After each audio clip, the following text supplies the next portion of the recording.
What is up, everyone? Today is Tuesday, which means that it's time for another live Q&A all about eBay and Amazon and making money online and whatever else you want to know about my life and me. So for those of you who don't know who I am, my name is Paul J Lipsky. Few years ago, I quit my job as an attorney in New York City to do drop shipping on eBay and Amazon full time.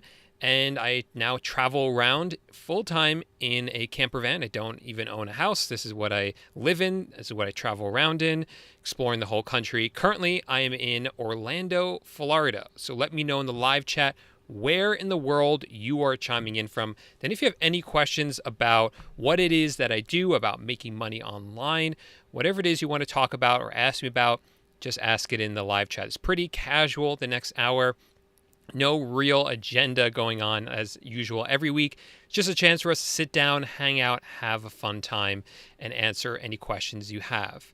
Now, I wanted to first talk about the van that I live in because I realize on this channel, I haven't talked a whole lot about why I've moved into a van besides the obvious that I stated, just to be able to travel the world travel the country and just kind of explore around. It's currently what I'm in right now, so if it looks like I'm in a car, that's the reasoning why. Now, the reason we chose to move into a van like this was a sense of adventure and to being able to see parts of the country. I've been fortunate to be traveling my entire life. It's always been something really important to me. So I've traveled to some amazing places like Hawaii, into Asia, into Europe, and been to the Galapagos. So I've been to some pretty amazing places. And I realized at some point that there's still so much of the United States that I've yet to see. So I really wanted to explore more of that.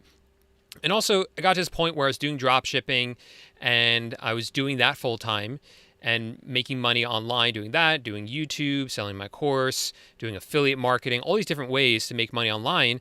And I didn't have to be in one physical place because of that. None of these tied me down to one physical location. Something like drop shipping, I don't hold any inventory, I don't have a warehouse, I don't need to actively go out and source items. All of it can be done online as long as I have a laptop and an internet connection. So I wasn't being tied down, and that kind of made me feel free. I was like, wow, for the first time in my life, I could literally live anywhere. And that was almost overwhelming. It was like, when you can live anywhere, where do you live? Because for most of us, the decision where to live is based on our job. We get a job somewhere and that decides where we live. And now suddenly that didn't exist for me. So it was kind of overwhelming, but it was also kind of a cool feeling once I discovered that. So this was also decided because of the frugality of it. Now, the van isn't a cheap van as far as cars go. It does cost more than $100,000 for the entire van, but compared to a house, compared to the down payment of a house, it's less, or the same as maybe a down payment for a house. So it's completely paid off at this point, which means we have absolutely no debt. So we're able to save a large percentage of our income. We do have expenses every month, like gas and maintenance on the van, and we boondock, meaning we don't pay for campsites, so we're not paying for that. Obviously, we buy food, and this is some place that we kind of splurge a little bit. We buy nice food. We buy quality, a lot of organic foods, and we do like to eat out. Not a whole lot, but is something that we kind of splurge on a little bit. So that expense might be a little bit high, but overall, our expenses compared to living in a house are, I think, much, much lower. They are much lower than they were before. We don't have two cars like we did before. We don't have a mortgage to pay every single month.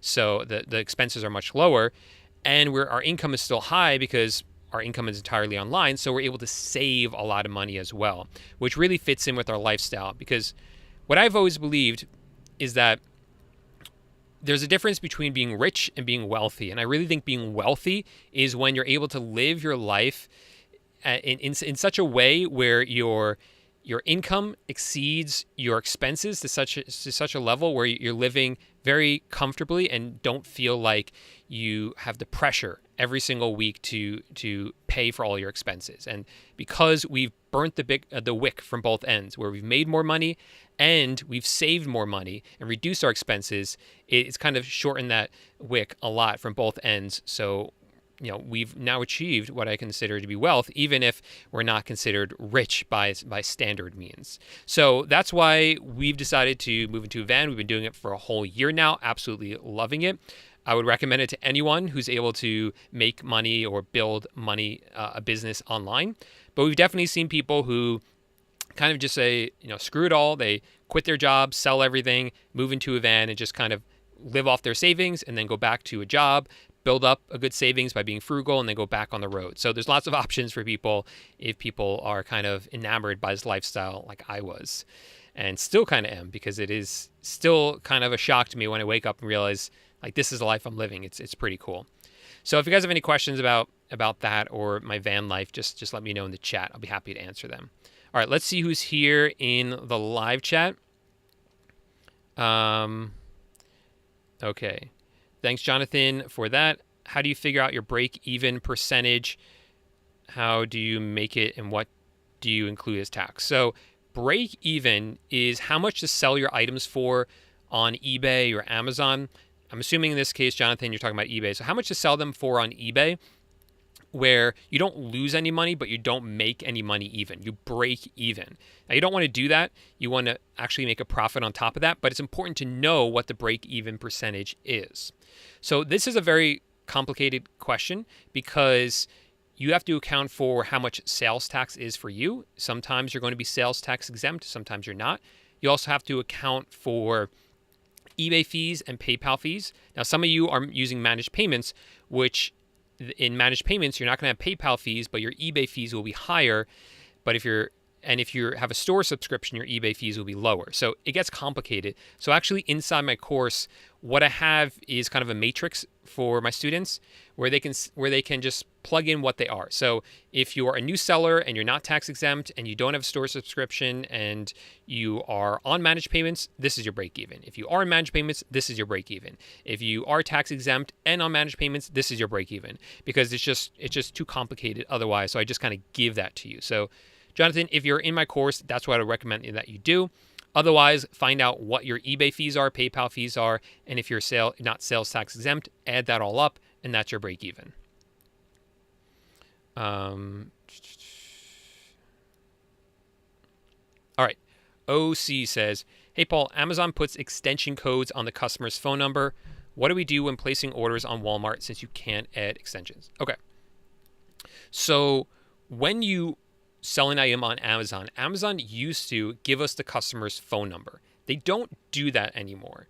And the reason Amazon is moving more and more towards a system where they are trying to make it clear that the people who buy on Amazon are not your customers, they are Amazon's customers. And Amazon is very protective of that. So they are not going to give you the customer's phone numbers, and they don't give you their email addresses either. Now, the reason the phone numbers were important was because they're important for us because we would put them on the shipping label so that if there's a problem delivering the item, then we could have like UPS or FedEx would call the customer and say, hey, we're not able to deliver this item. So what you can do instead is, it's not really a huge deal because that doesn't happen all that often where they'll actually make that phone call. What you can do instead is when you're shopping on Walmart for your customers, just enter in your phone number at the end. I should have said that now what Amazon does is instead of giving you the customer's phone number, they have kind of like a proxy where it's always the same phone number. It's you basically call into Amazon and then Amazon asks you for an extension, like a 3 or 4 digit code. You enter in that code and then that will connect you up with the customer instead of giving out their phone number. So it's kind of a way to protect the privacy of the customer. But yeah, just use your phone number. It's not a huge deal. That's actually what I've done from the beginning. I've never really given my customer's phone number. I used to do it, but I haven't done it in a long time because I didn't want them calling my customer. I wanted them calling me if there was an issue. I've gone back and forth on that, but honestly, I've found that it really doesn't matter.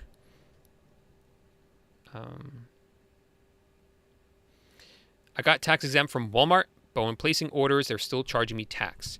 So most likely, OC, you haven't filled out your tax exempt correctly.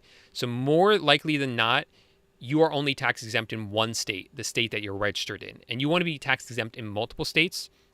So I would make sure you've done it correctly.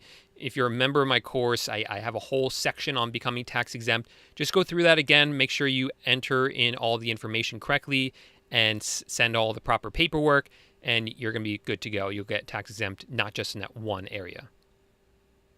Hey, what's up, Ronnie in Atlanta? Thanks for saying hey. Thanks for coming by. Lucky Skills, thanks for being here as well. Okay, I'm not sure. Maybe you can clarify this question. I'm not positive what you're asking. Hey, what's up, Scott in Atlanta? Okay, Annie says, hey, can you please address the issue on AutoDS? They make so many errors. I would think it is the software. Would you be able to reach out to them and address it? So AutoDS is a software that we use to help us manage our dropshipping business.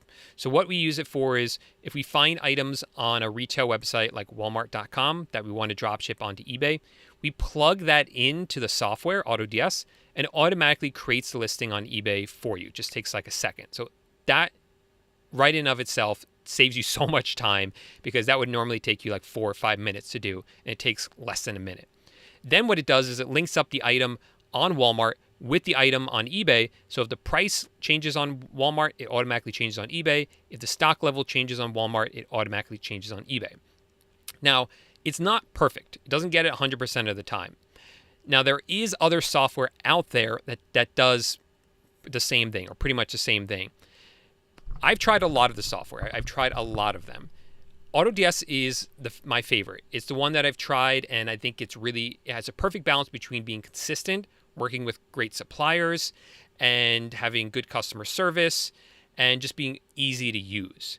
There are other ones out there that work with more suppliers, for instance, but those ones I have found are really, really difficult to use. So Annie, if you are frustrated with AutoDS and you want to try another one, Annie, I know you're a student in my course, then what I would recommend is go in the last module in the course, in the advanced section. There is a lesson in there called The Vault. And in The Vault, I have lessons that I used to use in the past but don't use anymore. And in there, I talk about a software called SKUGrid, and that software is different. So if you want to try a different one, you can use that one.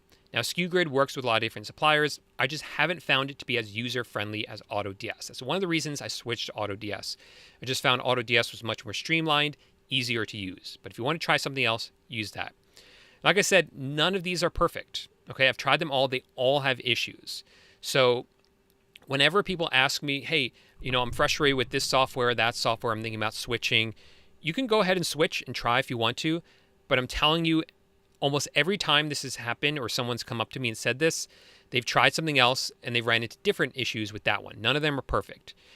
My best advice is to pick one, go in with that, figure out how to work with that one, and don't try switching so often, because you're just going to keep switching, and the software, more likely than not, isn't the issue. It's that you haven't built up your store yet. You don't have the sales history to have like a ton of sales yet. You'll get there. You'll make the sales. The software will not make or break you. It's really you and the strategy that you use that really matters more than anything else. But another piece of advice, I would just make sure you have AutoDS set up correctly. There are a couple of moving parts to it.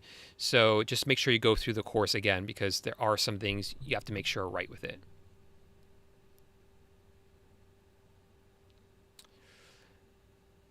Okay. Scott says, I switched over to AutoDS this week. Anyone having issues integrating with Spot and Paste?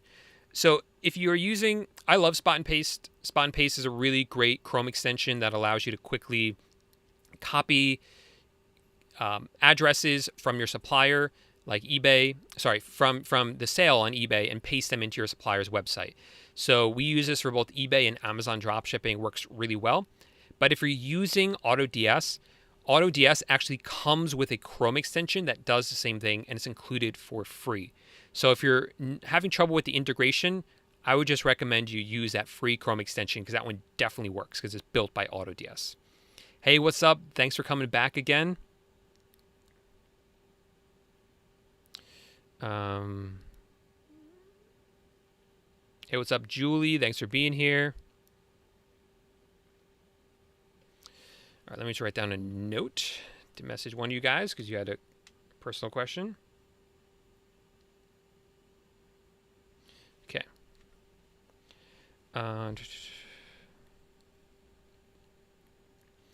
So at least one of my stores, I got a message from eBay that they needed more information about the store. For example, supplier name, product evidence, personal information. Do you have any advice? Yeah.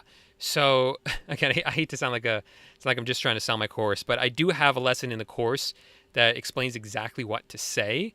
But in general, what you want to do is give them your real personal information that you should actually do, and you should also don't tell them you're a dropshipper, even though dropshipping is allowed from wholesale suppliers. Even if you're doing that, some of the reps don't understand the rules. So I wouldn't even go there. I would just tell them that you are just selling a bunch of products from your that you're trying to offload when you're trying to move, and you have a bunch of random stuff that you're selling. We've done that before, and we haven't had an issue with them. What's up, man? Thanks for being here. Oh, man. So this is a bad problem that resulted from a good problem. So Jason has been selling for a while, and he's suddenly back in PayPal jail. And this does happen. It's not exactly PayPal jail, but it's similar. So what happened is Q4 is really revving up. I know it's revving up for Jason because he shared his numbers during the last live stream, and he's overspent. So what happens is if PayPal suddenly sees a jump in sales, they get a little bit nervous, and they do put a hold on your account, and they do eventually release that hold on your money. So you're rocking it, man. This is a good sign. Just keep uploading those tracking numbers. That money will be released, and eventually PayPal will stop doing this. They did this to me my first year selling. Obviously, when I first started, I was in PayPal jail, and then my first Q4, they locked up my money as well. And then that was the last year that they did that. They never did that again. How easy is it to go to SKU Grid from AutoDS? It shouldn't be too hard. I've gone the other way, and it wasn't too bad. It shouldn't be too hard. You can ask AutoDS for help exporting all your products, and they should give you a file that you could use, and then you could use the videos in the course. Like I said, one or the other is not going to make your store, okay? You're more than welcome to experiment. I've done it. I really believe AutoDS is the easiest to use that I've found, but if you want to try something more difficult, something a little bit different, you could try it yourself. But like I said, AutoDS is my recommendation. Okay. Third time for Jason. Wow, it's only happened to me once.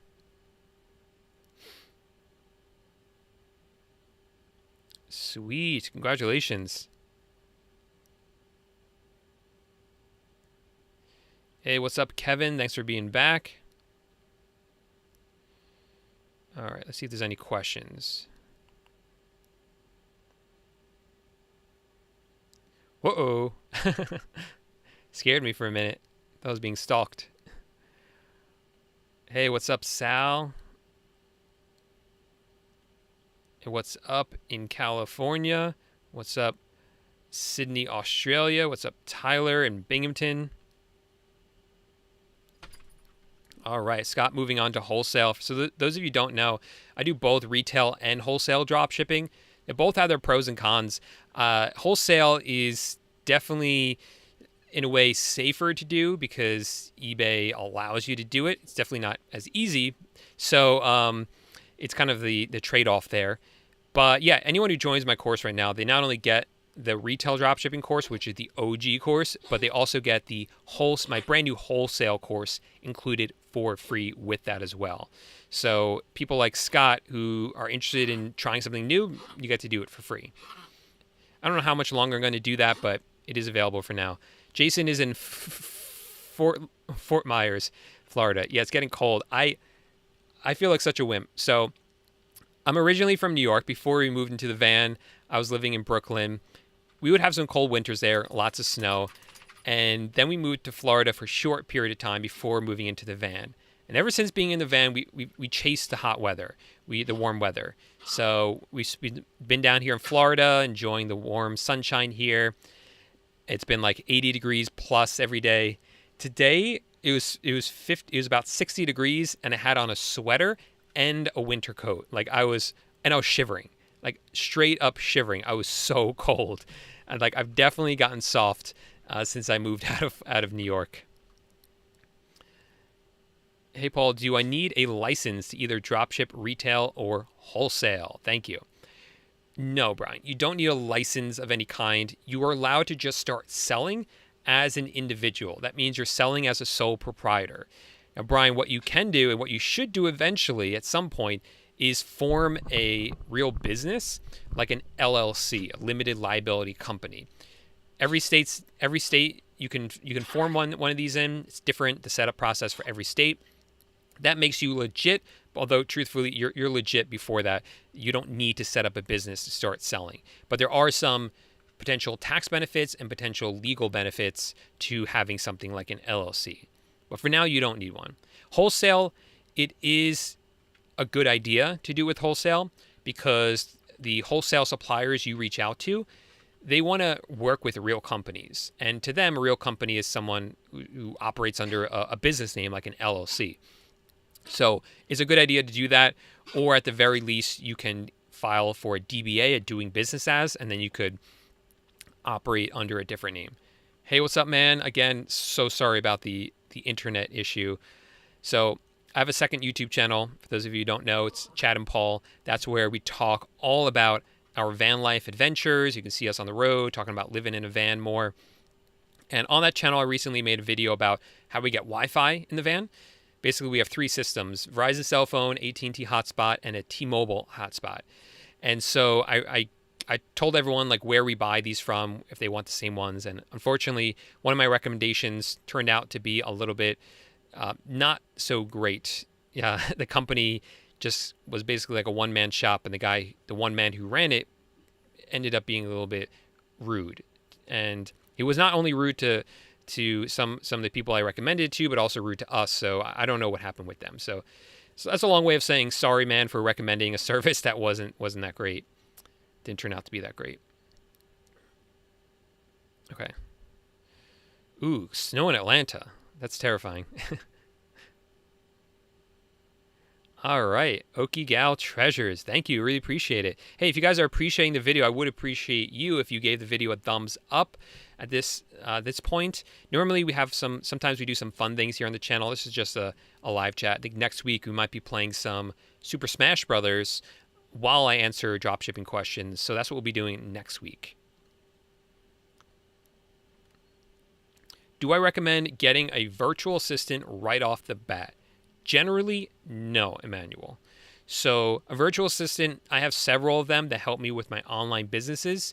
They work or they live in the Philippines mostly. So their cost of living is lower. So I can hire 3 or 4 virtual assistants in the Philippines for the cost of one employee here in the United States. Actually, more than that because you have to pay all sorts of taxes on employees here.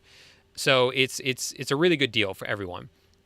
And they can do lots of tasks for you. A lot of them have done dropshipping, eBay dropshipping in the past, or selling on Amazon in the past. So they're really familiar with these things. They are really good at doing them. So you can easily find very qualified virtual assistants to help you run your stores. And that's what I do. So should you hire one right off the bat? Generally, no, because you first need to learn how to do it yourself before you can outsource it to someone else.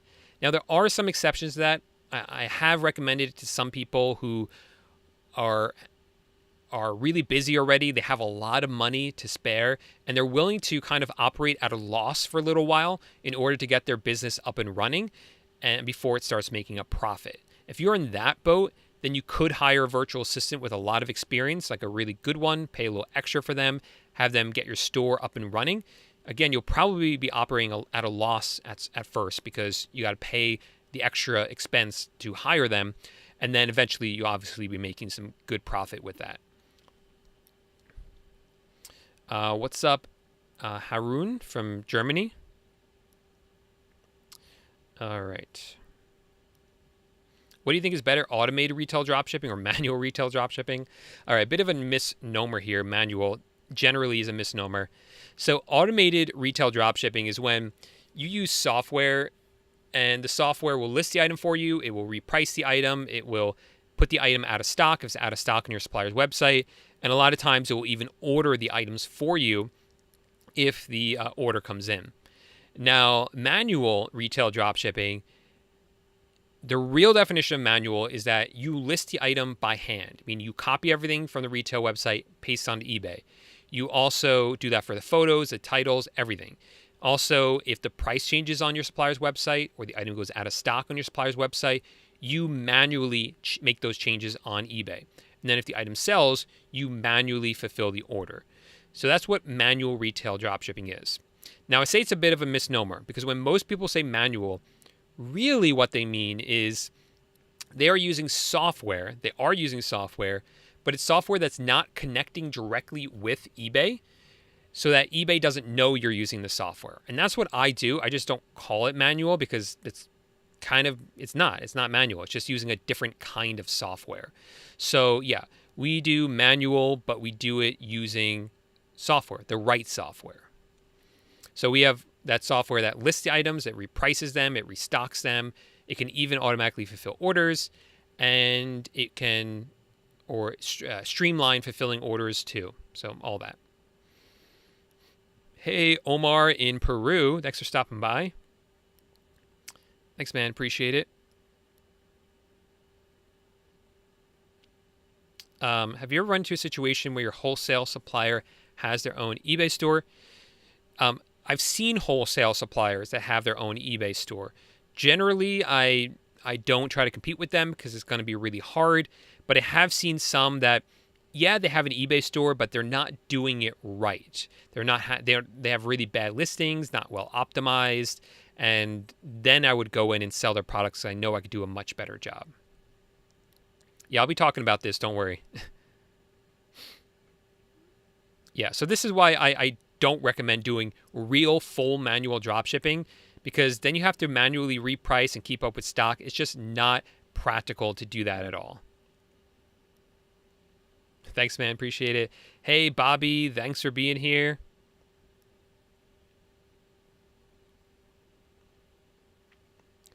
All right. Wealth is an aggregate of things, not just a monetary score. Well said. Hey, what's up in Arizona? Okay. Yeah, I'll be talking about this soon. Don't worry.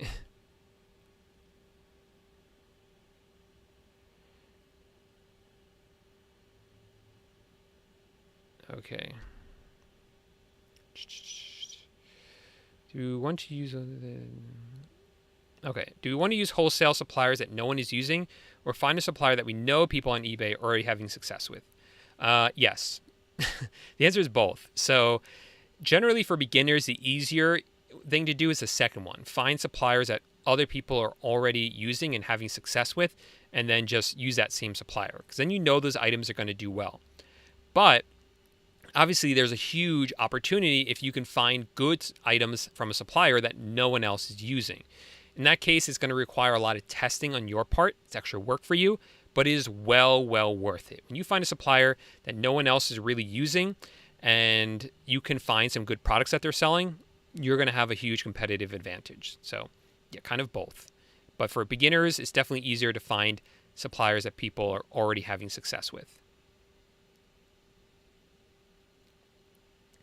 How much time do you think is needed to start making enough money to cover your standard. Um,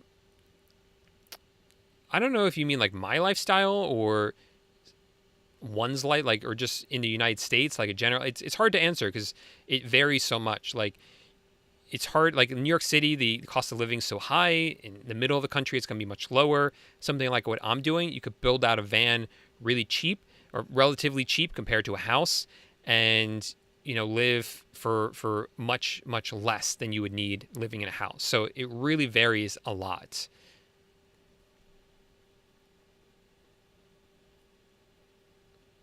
Hey Jackie, how's it going? Okay.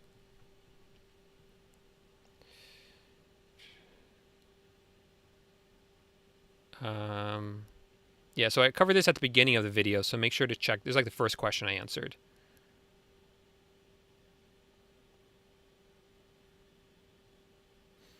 Okay. Okay.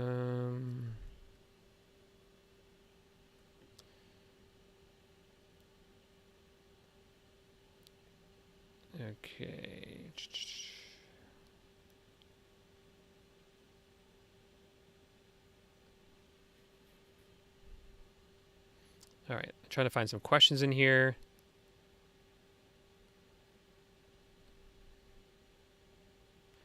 I use my Google Voice number. Oh yeah, for Amazon. That's good way to go.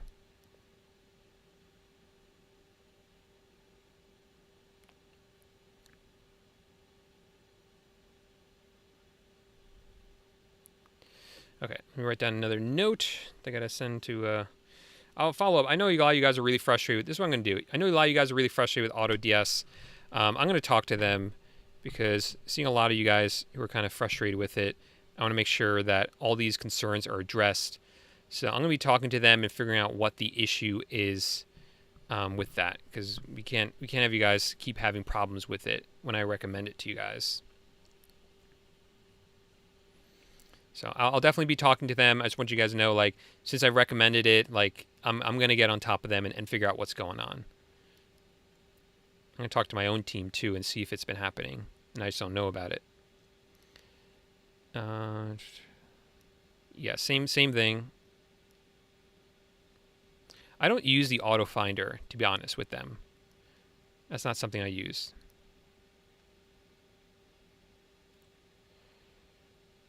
If you live outside the United States, there are some other issues you're going to have. Like, you're going to have potentially higher fees, and that is an issue. And it could be harder to get it set up. My recommendation is really to set up a business in the United States. So there are some extra hurdles you will have to get over in order to start selling on eBay.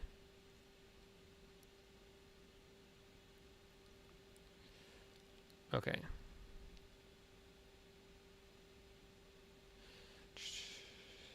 All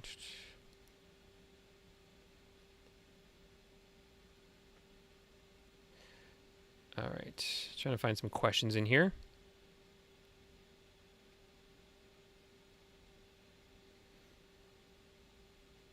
Okay.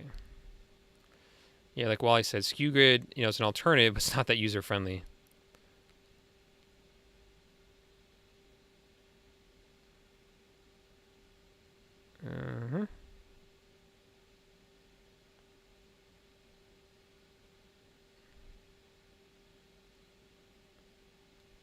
Yeah, you can have 2 eBay stores and 1 PayPal account. Yeah, that's fine to do. How much money do you need to spend to start an eBay dropshipping business? Not a ton, because a PayPal account and an eBay account are free. You can sign up for a paid eBay account. It's a good idea, but it's not necessary. Then something like a software, it's just going to run you about $25 a month, and that's it. So everything else, like the fees and the like the fees, those are going to be built into the price of the item. So you got to mark it up enough to cover all that and the cost of the item so that you actually make money, don't lose money.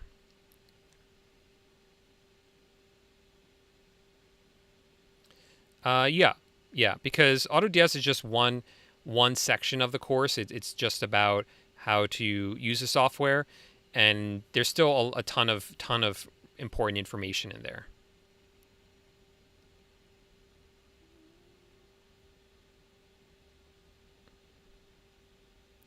All right. Hey, what's up, Patricia? Thanks for being here. How can you get back to above standard?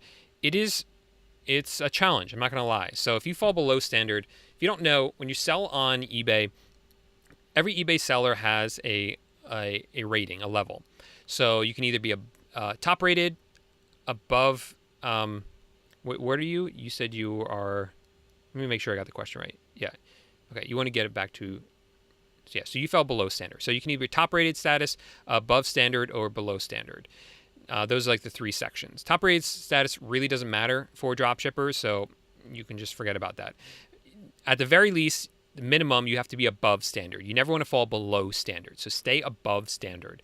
And the way you do that is pretty simple. You just, the most important thing is ship out your items, get them to your customers, give good customer service. If cases are open, if returns are open, respond to them quickly. Never let it get to the point where eBay has to step in and take care of things, and don't cancel items for being out of stock.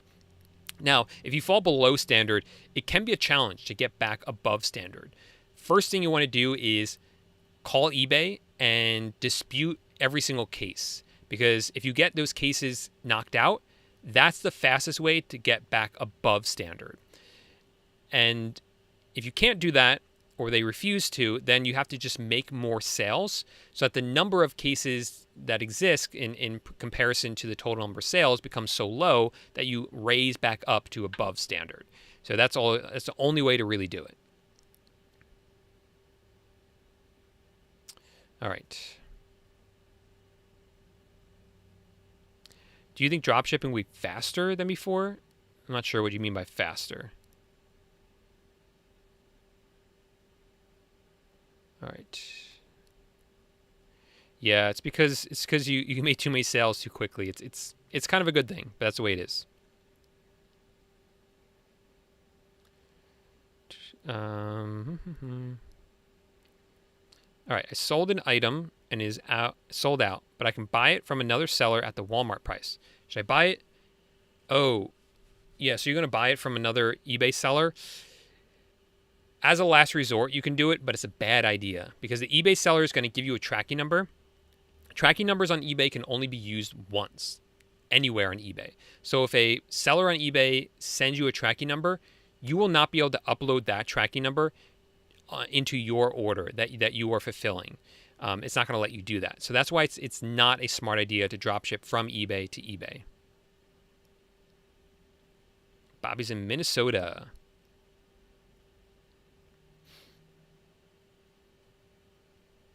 Okay.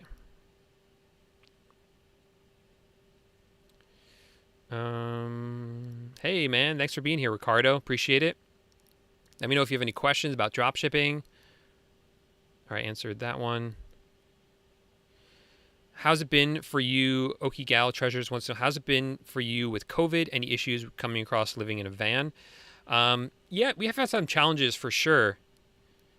We've had some challenges for sure. So living in the van when COVID first hit, it was just kind of like a big unknown. We were like, we have no idea what's happening. We kind of rely on, we were showering at the gym every day. We were members of a national gym called Anytime Fitness. That's where we would work out every day, as we would shower. They have nice bathrooms there. We do have showers and bathrooms in the van, but our water tank is very small, so we don't use it a lot. And our fridge is small, so we would go grocery shopping often. And so, yeah, we just didn't know what to do. We couldn't stock up because we didn't have anywhere to store like food and stuff. It was kind of a weird situation. So we ended up staying in my brother-in-law's driveway and kind of hanging out there. We worked for a while, and then we just got an Airbnb for a month and hung out there. And since being back on the road, it's definitely been different, but it's not that bad, honestly. We just play it safe. We wear a mask like we're supposed to when we're supposed to do that and everything. And yeah, it hasn't been too bad. It's obviously a lifestyle change for everyone, but yeah, things are okay. Tried any new marketplaces yet? Yeah, I'm gonna be talking about this soon, but nothing to report on yet. I know Noah, you love to try new marketplaces.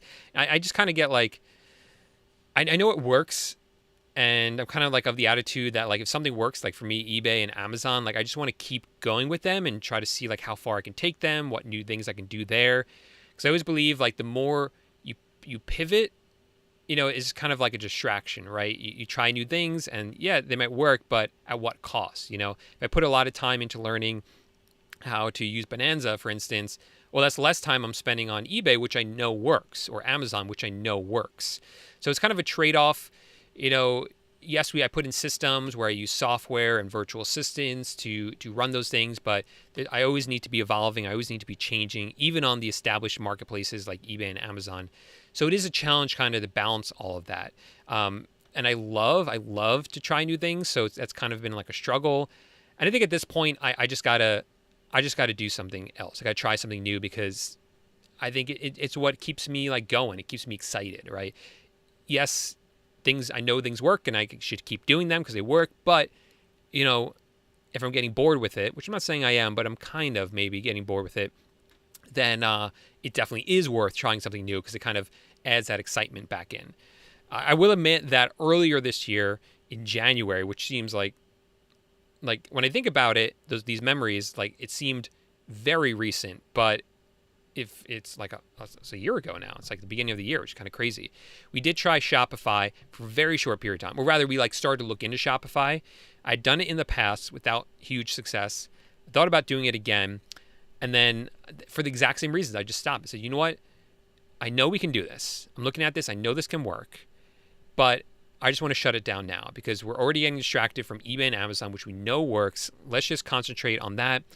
I can always come back to Shopify in the future. So that's why we did that. And then for the rest of this year, just concentrated on those two things. And I'm glad we did because everything kind of worked out really well for us this year. All right. Michelle lives in Westchester, moving to Florida next year, hence wanting to start dropshipping to travel. Yeah, good idea.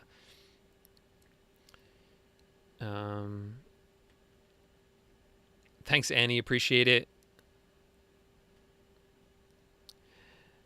Thank you. I appreciate that as well. That's the name of the channel, Chad and Paul. Yeah, you can use DSM tool. It's not the one that I use, but you could definitely use that.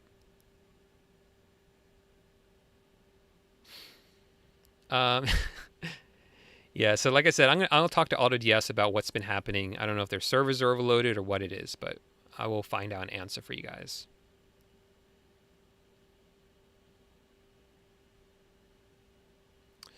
Okay.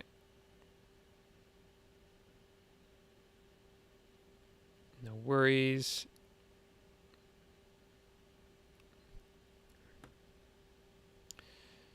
Yeah, so this depends, Shane, on your criteria. Like how...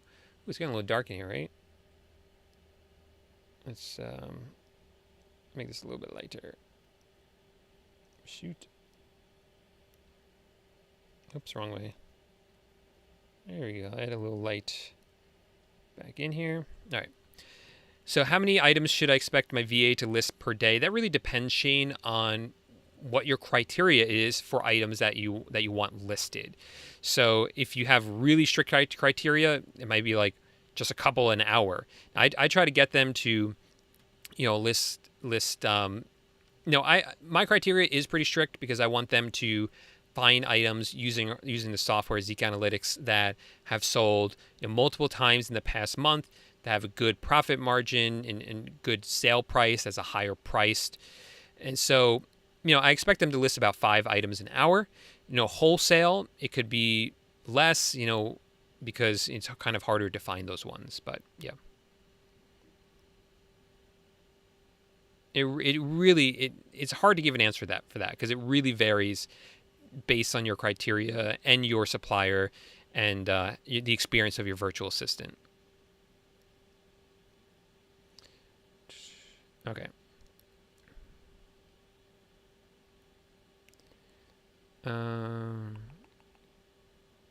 Okay. Jeez.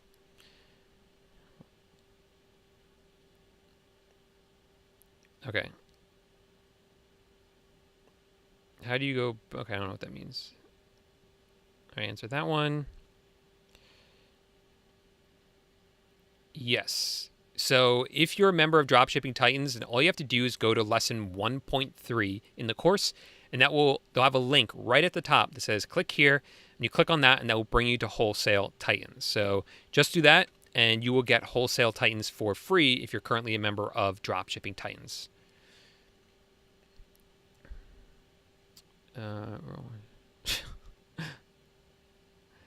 Some of you guys are really great in the chat. Appreciate you guys. Appreciate cool merch. Appreciate you, man. Okay.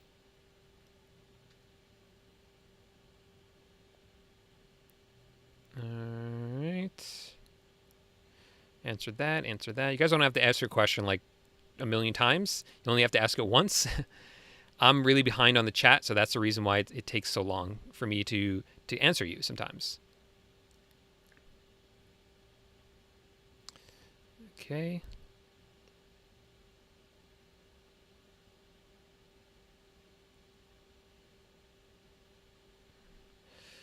All right.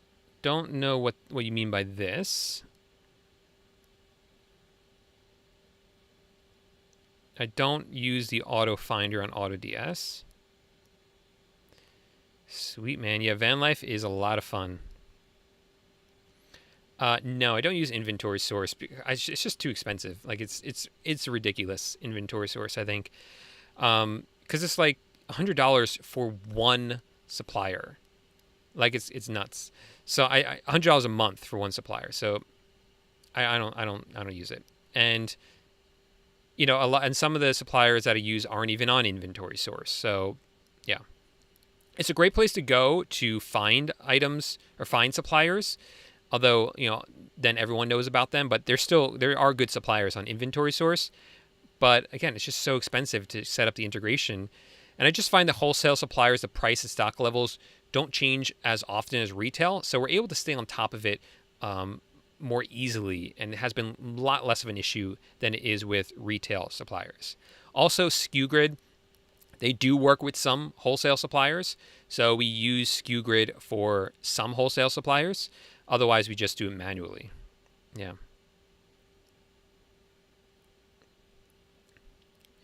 Let's see.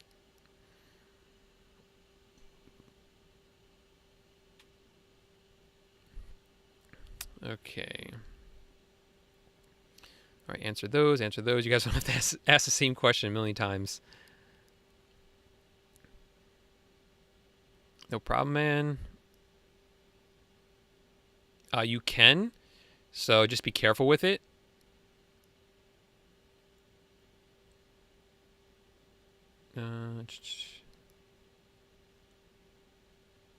Okay, cool.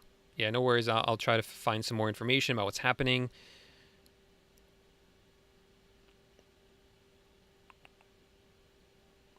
Okay.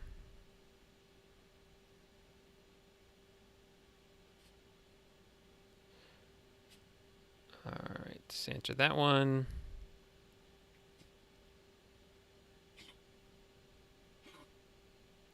All right, so Herman says, I just joined and listed 13 items totaling more than $2,000. Should I keep listing every day, or should I stop because I reached the $2,000 mark for the month that the course suggests for the first month? So that's sold. So in the course, I teach you like how much you should sell your first month so that you don't run into issues with eBay. That's how much you should sell, not how much you should have listed. Now, right off the bat, let's see. I don't want to do my math wrong. So what's 2,000 divided by 13? So your average price of your items is $153. As a new seller, that's way too high. You should have your items that you listed much cheaper. So I would find cheaper items because cheaper items are going to sell faster. As a new seller, you have limits on your account.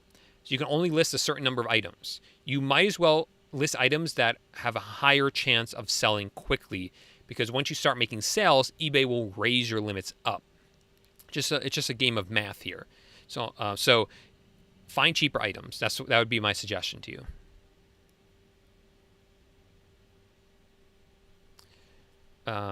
Sam's Club. Okay, cool. I don't actually have their phone number, but general idea. Okay, let me write that down. Sam's Club. Yeah, I thought they talked about that. All right. Everyone smash the like button. Thanks, Noah, for the reminder. Appreciate that, man. No, I haven't heard of this one. I'm not sure what that is. Let's see what Seller Champs is. There's so many different wholesale suppliers, and there's different software you can use as well. Let's see, Seller Champs. What is this? Oh, it's like a tool. No, I don't use this one. There's like I said, there's a bunch of them out there. How much is this thing? No, I don't exactly know what it does, but it looks like more for Amazon FBA. It's unlimited. So an LLC, the cool thing about a limited liability company is that they're very broad. You can have just set one up for all legal purposes. That's like the jargon they use.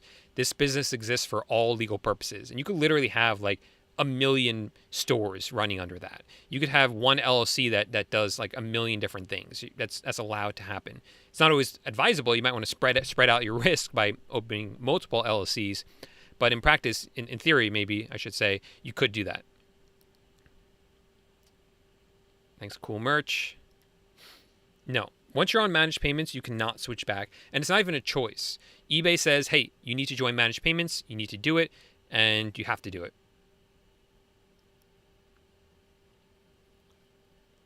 Yeah, good idea. So split testing is always a good idea in business.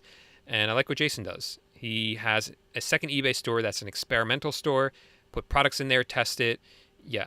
If you guys have been following me for a while, this is what I do. I have multiple stores for multiple purposes, and a lot of it's just around testing. Okay. Let's see. You recommend Bonanza? Noah might. I've never sold on Bonanza.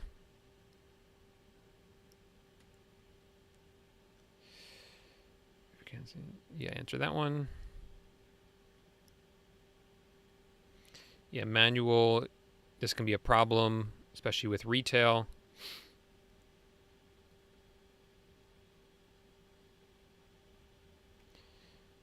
Okay.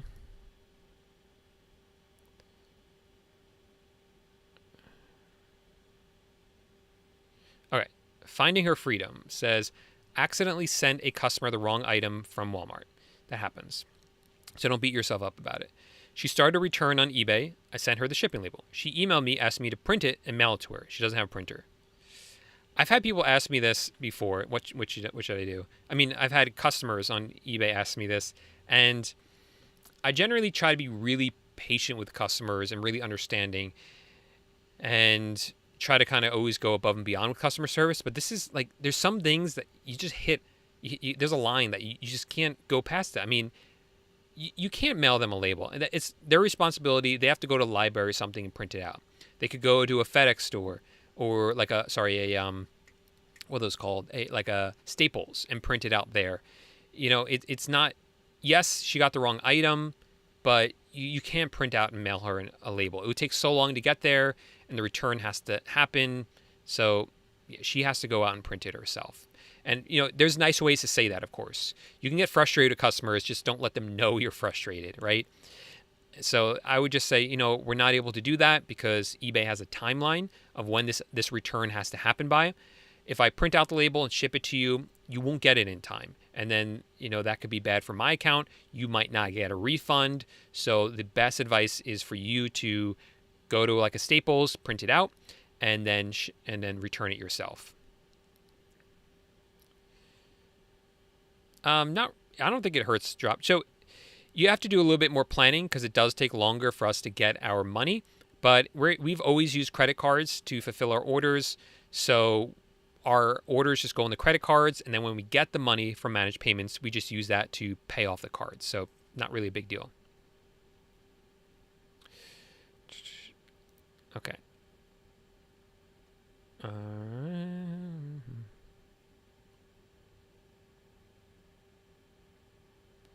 Oh, here's my question to you. Are people still shopping online? Yes. So e-commerce will continue to grow and it will continue to thrive. And I think it's still in its infancy. So right now, like we saw in 2020, how e-commerce has completely exploded in all forms of e-commerce, whether Amazon FBA, dropshipping on eBay, dropshipping on Amazon, dropshipping on Shopify. All these different ways of selling online has just grown so much in 2020. Biggest year ever for making money online.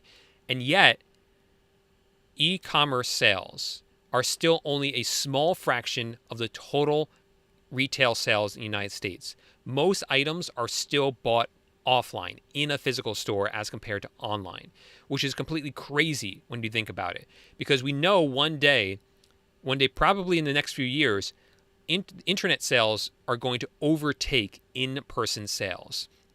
And if the number is so big right now that all of us selling online are already making so much money selling online, it's only going to get bigger and bigger and bigger. So yes, there's still a lot of potential to make money online. That's what I'm trying to say.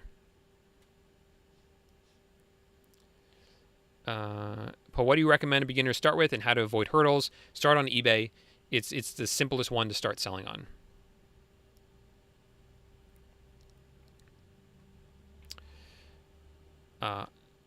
Amazon wholesale, you can use SKU Grid. You can also use inventory stores like I talked about before. It's not my, it's just like a weird light on me. It's coming in through the window. It's not my recommendation because it's so, I think, just overpriced.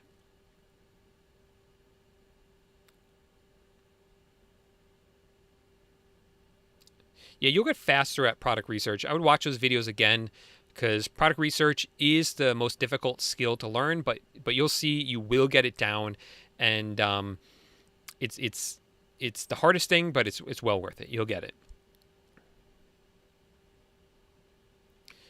FYI, tons of questions on here are covered in detail. Oh, thanks, Cool Merch. Appreciate it.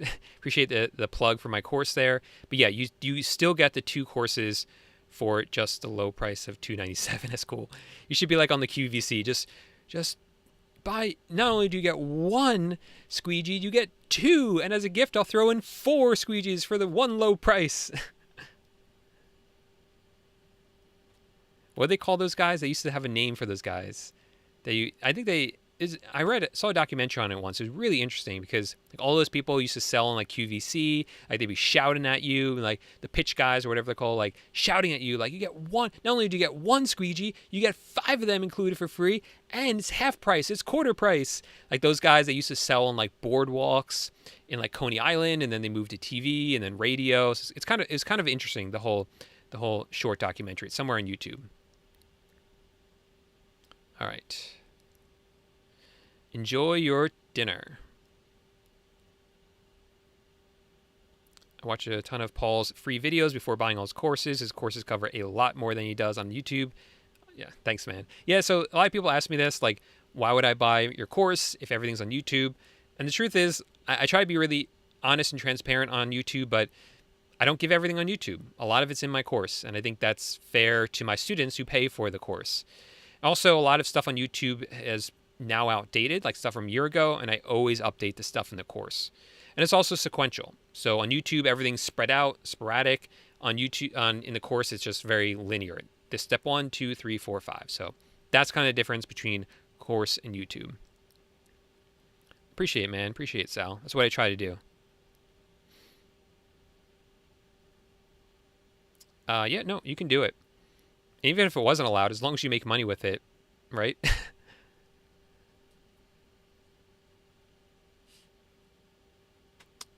All right.